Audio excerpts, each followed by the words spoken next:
Bulan 2025 cuma hoax. Aku mau minta maaf untuk teman-teman semua karena di beberapa video yang lalu dengan PD-nya aku bilang kalau kuartal 1 2025 adalah puncak dari bull market, di mana itu adalah momen setahun pasca halving. Yang seperti kita ketahui berdasarkan histori, setahun pasca halving itu memang kebanyakan menjadi tahun bullish bagi market kripto, khususnya Bitcoin dan juga altcoin. Tapi setelah kita lihat sama-sama dan perhatikan, sepertinya beda dengan kasus kali ini teman-teman. Karena justru malah di kuartal 1 2025, market kripto mengalami penurunan alias koreksi yang cukup dalam. Nah, pertanyaannya, apakah memang bull run udah selesai dan menemukan titik puncaknya pada sekitar kuartal akhir 2024 lalu?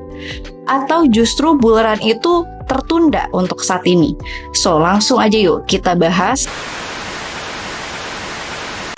Jadi seperti yang teman-teman bisa lihat, saat ini memang sebenarnya kripto ini udah mulai ada recovery ya, sejak beberapa hari yang lalu diterpa badai. Kenapa? Karena pasti teman-teman udah tahu alasannya.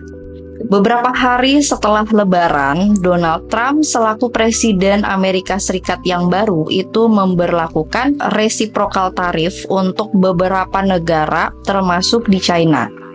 Dan memang untuk tarif impor tersebut bisa dibilang angkanya relatif ya, tapi beberapa diantaranya cukup tinggi, termasuk untuk Indonesia. Nah, hal ini sebenarnya bukan cuma dirasakan untuk sektor kripto aja teman-teman, tapi di beberapa sektor lainnya termasuk pasar saham. Itu juga sama mengalami sentimen yang negatif. Bahkan itu juga dirasakan oleh pasar saham di Indonesia ya. Seperti kita ketahui juga kemarin kan IHSG anjlok parah banget. Karena kalau pendapat aku pribadi sebenarnya nggak bisa cuma nyalahin dari pemerintahan Indonesia aja teman-teman. Sedangkan dari US sendiri itu udah mengenakan tarif import yang lumayan tinggi gitu ya. Dan Indonesia bisa apa kalau misalnya sudah dikenakan tarif seperti itu? Alhasil ya seperti kita lihat sama-sama dampaknya udah melebar kemana-mana. Salah satunya adalah ke pasar saham di Indonesia. Kenapa hari ini hijau? Nanti kita bahas alasannya. Nah, tapi yang jelas nih kalau misalnya teman-teman itu adalah penonton setia dari channel ini, pasti tahu memang beberapa waktu terakhir aku udah jarang banget buat update seputar Bitcoin atau yang lainnya. Tapi aku pribadi sering banget update ya teman-teman, salah satunya di Telegram ataupun di Instagram. Jadi nggak putus informasi gitu aja. Nah, dari sebelum Bitcoin itu drop sampai ke 75.000 dan 74.000 something, kita udah sama-sama melihat ya analisa yang aku buat di Telegram maupun di Instagram bahwa Bitcoin itu memang ada peluang untuk turun ke arah sana teman-teman. Alasannya ada beberapa hal, teman-teman mungkin boleh gabung kalau misalnya belum gabung ke channel Telegram aku, dan itu free ya semua informasinya. Kalau misalnya teman-teman gabung ke Telegram atau mungkin follow aku juga di Instagram, itu udah nggak kaget kenapa kok Bitcoin drop lagi gitu, dan akhirnya mencapai level 74.000 something. Secara histori memang setahun pasca halving dan terutama banyak tuh terjadi di kuartal 1. Memang market crypto tuh mengalami volatilitas, cuma lebih ke arah sentimen yang positif gitu ya. Kita lihat nih, pasca halving di 2020, itu 2021-nya market crypto di kuartal 1 hijau teman-teman ya. Jadi 3 bulan berturut-turut hijau, Februari dan juga April.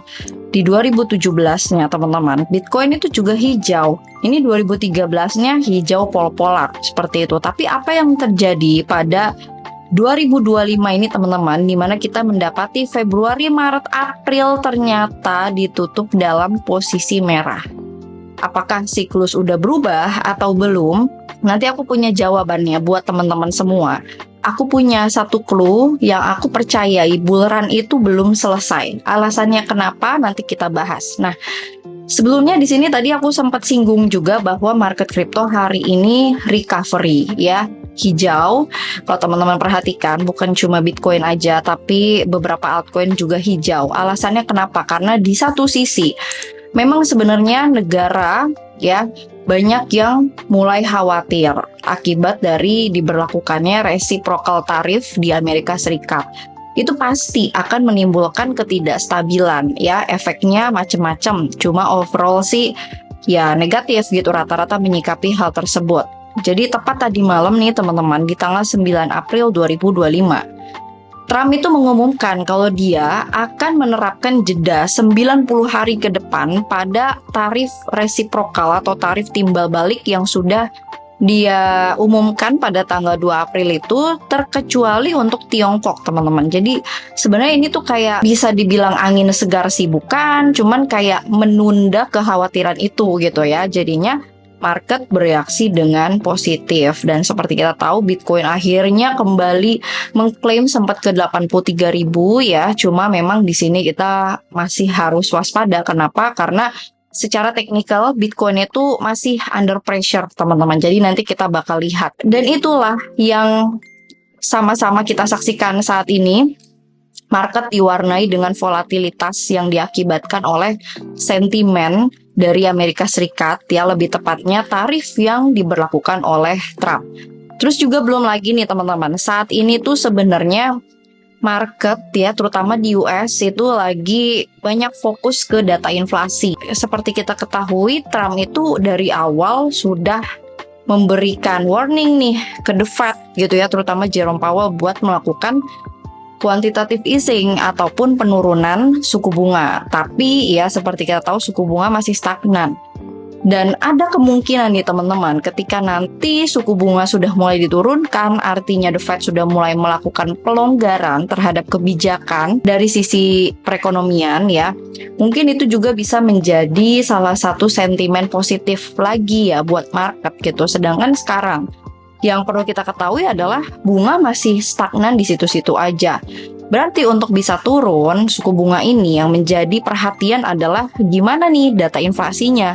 Apakah inflasi udah bisa turun atau belum? Dan hari ini juga teman-teman, di Kamis 10 April 2025, nanti malam itu akan dirilis data CPI yang pastinya akan menentukan bagaimana nanti tindak lanjut The Fed ya terkait suku bunga. Harapannya sih semoga positif ya, karena salah satu kunci untuk bull run itu bisa dimulai lagi juga dari segi quantitative easing ya, yaitu terjadi penurunan suku bunga yang diakibatkan oleh terjadi penurunannya inflasi seperti itu. Meskipun terjadi recovery, tapi di sini market kripto, terutama Bitcoin, masih dibayang-bayangin oleh ketakutan. Selling pressure kemungkinan besar masih akan ada teman-teman. Nah, di sini aku udah sempat update ke teman-teman semua di channel Telegram bahwa Bitcoin itu secara garis besar membentuk sebuah pattern yang kita sebut dengan falling wedge ya. Falling wedge itu memang ditandai dengan adanya pembentukan garis channel yang mana ada pembentukan lower high dan juga lower low. Ini persis tercipta dan terbentuk pada harga Bitcoin.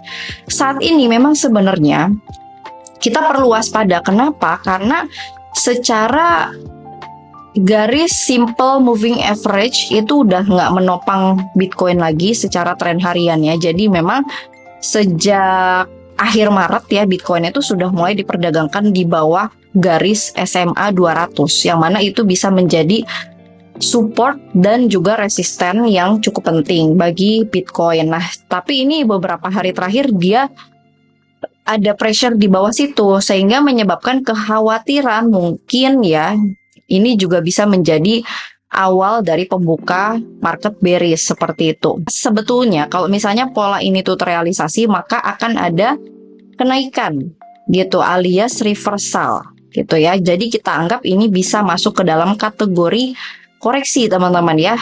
Nah, jadi di sini polanya kan seperti ini ya. Ini ada kemungkinan dia bisa mantul ke sekitar level 84. Nah, dari 84 ini teman-teman, kalau semisal tidak terjadi penembusan dari area resisten itu, maka kemungkinan besar dia akan drop lebih lanjut. Nah, dropnya sampai kemana? Worst case-nya tuh kita anggap ke 70.000 lah. Nah, ini bisa juga terjadi yang namanya mungkin fake signal ya. Jadi bisa juga dia dari 70.000 ini tembus lagi teman-teman. Ternyata ditembusin laginya sampai ke demand zone di 69 atau di 68.000. Baru habis itu dia mantul. Jadi kayak wah ini ternyata justru malah breakdown gitu ya dari pola falling wedge-nya, udah menyebabkan panic selling dan lain sebagainya.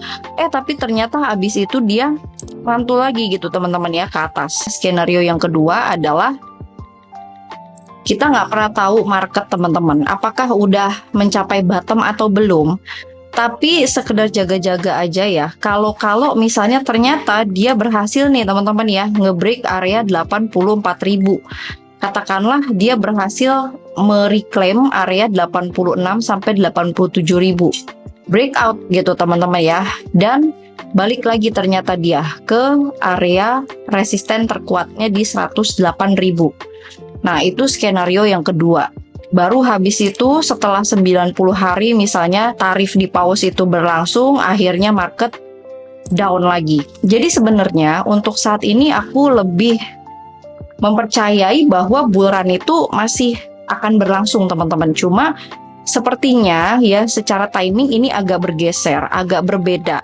Kalau melihat dari secara pola ini masih ada kesempatan untuk Bitcoin itu breakout dan sekali lagi akan mencapai level 108.000, bahkan mungkin bisa lebih dari itu. Nah, aku pribadi sebenarnya akan merasa pesimis kalau bull run ini sudah selesai apabila hal ini terjadi. Jadi sebetulnya kan Bitcoin ini memiliki garis tren ya teman-teman. Dia memiliki sebuah garis tren dan kalau teman-teman perhatikan di sini secara tren itu dia ada possibility untuk mengunjungi area 70.000 gitu. Di situ ada support sekaligus demand zone. Masih ada peluang terbuka sebenarnya untuk Bitcoin menuju ke sana. Nah, di sini aku nyatakan bull run itu udah selesai apabila dia tembus dari level 70.000, teman-teman. Misal katakanlah teman-teman udah ngeliat dia diperdagangkan seperti ini ya. Dia mengalami penembusan di bawah area 70.000 dan mulai diperdagangkan di sekitar level tersebut ya. Jadi sebagai resisten gitu saat ini untuk 70.000-nya. Udah bukan lagi berpotensi menjadi support ya. Jadi kalau misalnya dia sudah diperdagangkan di bawah 70.000 alias di level 68, 67 dia stagnan di situ-situ aja teman-teman. Artinya ada peluang untuk si Bitcoin ini menciptakan level resisten baru di 70.000 dan akan melanjutkan penurunan hingga kemungkinan besar di level 60.000 atau 50.000 teman-teman ya. Bisa dikatakan bull run udah selesai. Kenapa? Karena dia sudah menembus garis trend lainnya ataupun support lainnya teman-teman, yang mana kemungkinan besar dia masuk lagi diperdagangkan di area tersebut dan mungkin kita akan melihat Bitcoin ini diperdagangkan di level 30.000 atau di 20.000. Kenapa tadi aku bilang kalau bull run itu belum selesai dan juga tertunda by technical ataupun by fundamental? Di sini aku juga percaya Crypto Fear and Greed Index itu lumayan akurat teman-teman untuk mengisyaratkan dan juga memberitahu di mana sih level puncak dan juga level dasar dari harga Bitcoin. Dan seperti teman-teman lihat serta ketahui, Bitcoin itu nggak pernah drop lebih dari itu kalau misalnya secara Fear and Greed Index dia udah mencapai level Extreme Fear. Jadi di sini di 2019 Extreme Fear-nya itu di angka 5. Kemudian juga di 2022 ini di sekitar angka 6 ya teman-teman untuk extreme fear-nya. Kemarin itu Bitcoin sempat ke angka 10 ya teman-teman untuk extreme fear-nya. Jadi memang udah mendekati bottom kalau teman-teman perhatikan ya, dia nggak pernah lewat dari itu. Dan kejadian yang terjadi sekarang ini teman-teman, menurut opini aku pribadi mirip seperti yang terjadi di 2021. Lebih tepatnya ini udah masuk ke kuartal ketiga dan ini sebenarnya kan fase koreksi ya. Jadi setelah dia mencapai puncak di kuartal 1 2021, habis itu di kuartal 2-nya menjelang kuartal 3 dia mulai terjadi koreksi nih. Dari bulan Juni, Juli, September dia koreksi, tapi setelah itu dia rebound lagi dan akhirnya market mencapai puncak dari bulan yang sebenarnya itu pada kuartal akhir 2021 teman-teman, dimana puncaknya itu terletak di sekitar bulan Oktober, November, Desember ya, dan itu telah terjadi pengujian dari segi Fear and Greed Index akhirnya mencapai level 84. Nah, sekarang ini persis banget terjadi seperti momentum di pertengahan tahun 2021 lalu.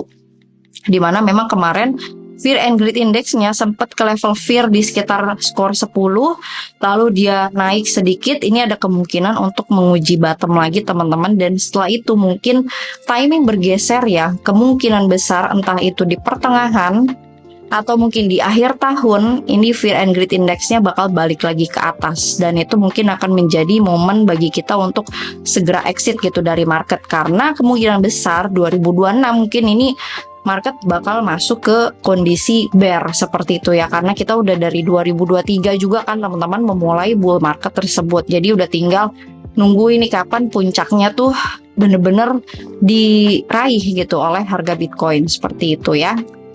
Oke, jadi itu aja informasi yang bisa aku sampaikan pada video kali ini. Semoga jelas dan juga membantu buat teman-teman yang masih bingung saat ini. Dan kembali lagi, semua keputusan aku serahin ke kalian. Ini bukan saran keuangan, jadi aku murni hanya memberikan sharing informasi aja. Sekali lagi, kalian wajib buat dior ya untuk menentukan apakah tetap mau stay hold atau mau exit, mau cut loss, dan lain sebagainya. Terima kasih untuk teman-teman yang sudah saksikan video ini. Jangan lupa like, comment, share, dan juga subscribe channel aku, follow sosial media aku yang lainnya, dan sampai jumpa lagi di video selanjutnya.